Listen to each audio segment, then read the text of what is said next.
اعوذ باللہ من الشیطان الرجیم بسم اللہ الرحمن الرحیم رب اشرح لی صدری ویسر لی امری واحلل عقدۃ من لسانی یفقہوا قولی۔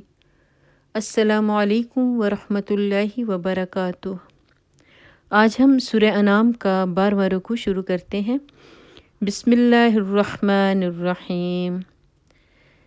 ان اللہ فالق الحب والنوى یخرج الحی من المیت ومخرج المیت من الحی ذالکم اللہ فانا تؤفکون۔ دانے اور گھٹلی کو پھاڑنے والا اللہ ہے، وہی زندہ کو مردہ سے نکالتا ہے اور وہی مردہ کو زندہ سے خارج کرتا ہے۔ یہ سارے کام کرنے والا تو اللہ ہے، پھر تم کدھر بہہ کے چلے جا رہے ہو؟ فالق الاصباح وجعل اللیل سکنا والشمس والقمر حسبانا ذالک تقدیر العزیز العلیم۔ پردہ شب کو چاک کر کے وہی صبح نکالتا ہے، اسی نے رات کو سکون کا وقت بنایا ہے، اسی نے چاند اور سورج کے طلوع و غروب کا حساب مقرر کیا ہے۔ یہ سب اسی زبردست قدرت اور علم رکھنے والے کے ٹھہرائے ہوئے اندازے ہیں۔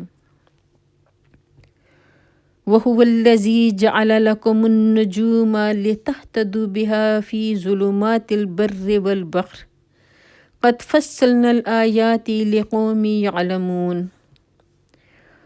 اور وہی ہے جس نے تمہارے لیے تاروں کو صحرا اور سمندر کی تاریکیوں میں راستہ معلوم کرنے کا ذریعہ بنایا۔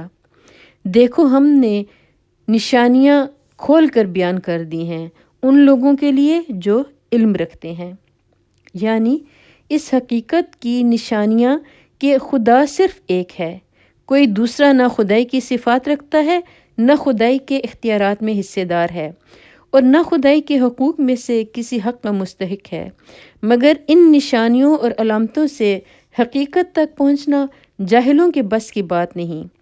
اس دولت سے بہرہ ور صرف وہی لوگ ہو سکتے ہیں جو علمی طریق پر آثار کائنات کا مشاہدہ کرتے ہیں۔ وَهُوَ الَّذِي أَنشَأَكُم مِّن نَّفْسٍ وَاحِدَةٍ فَمُسْتَقَرٌّ وَمُسْتَوْدَعٌ قَدْ فَصَّلْنَا الْآيَاتِ لِقَوْمٍ يَفْقَهُونَ۔ پھر ہر ایک کے لیے ایک جائے قرار ہے اور ایک اس کو سونپے جانے کی جگہ۔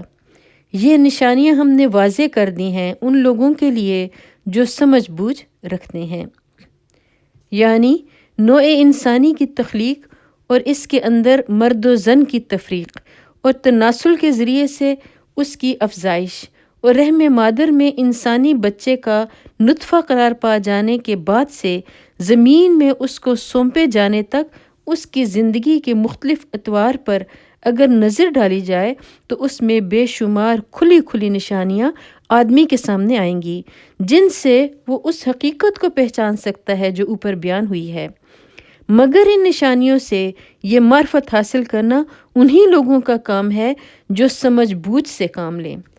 وَهُوَ الَّذِي أَنزَلَ مِنَ السَّمَاءِ مَاءً فَأَخْرَجْنَا بِهِ نَبَاتَ كُلِّ شَيْءٍ فَأَخْرَجْنَا مِنْهُ خَضَرًا نُخْرِجُ مِنْهُ حَبًّا مُتَرَاكِبًا۔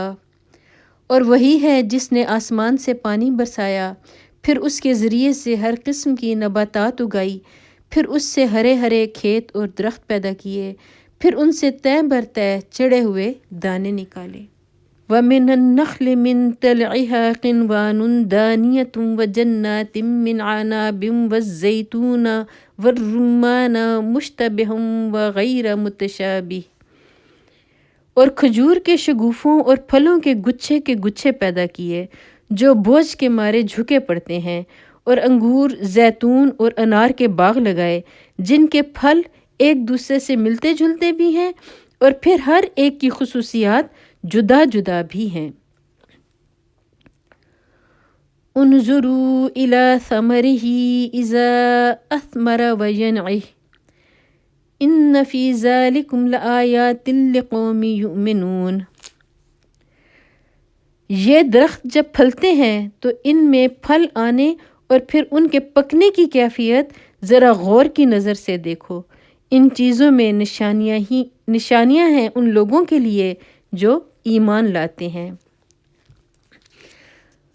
وَجَعَلُوا لِلَّهِ شُرَكَاءَ الْجِنَّ وَخَلَقَهُمْ وَخَرَقُوا لَهُ بَنِينَ وَبَنَاتٍ بِغَيْرِ عِلْمٍ سُبْحَانَهُ وَتَعَالَى عَمَّا يَصِفُونَ۔